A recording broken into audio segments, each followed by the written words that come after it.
In 2012, the world buzzed with fear. People whispered that the Mayan calendar was ending. That time itself would stop. Planets would align, comets would fall, and humanity would face its doom.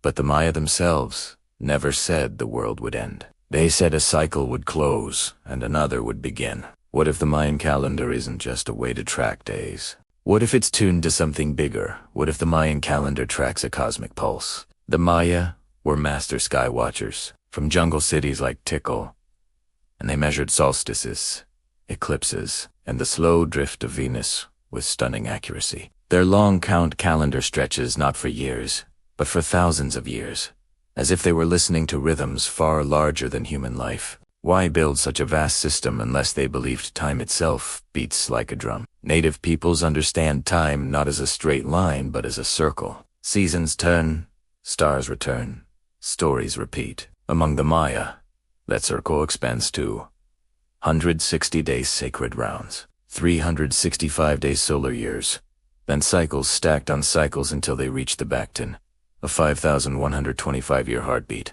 At the end of each Bacton, the world doesn't collapse, it breathes in, shifts, and breathes out again, like a drumbeat echoing through the cosmos.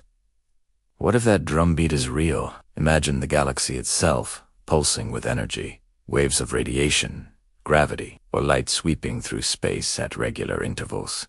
Earth, caught in that tide, responds. Civilizations rise, fall, and rise again not by accident, but be rhythm. The Mayan calendar might be the record of that rhythm, a clock not just for the sun and moon, but for the galaxy's heartbeat. Some scientists already talk about cycles.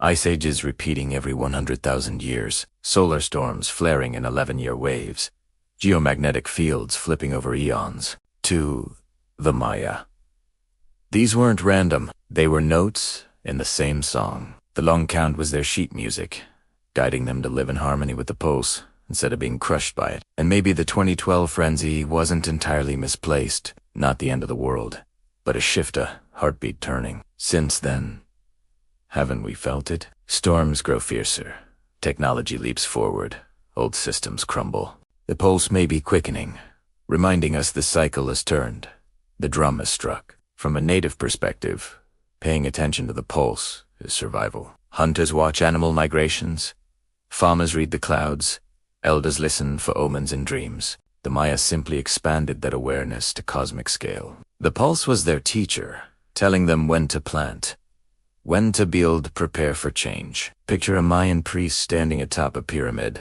torchlight flickering, stars wheeling above. He counts, chants, scratches, numbers into bark paper codices. He isn't just marking time, he's listening, tuning his people to the heartbeat of the universe. This Bacton ends, he says, and another begins.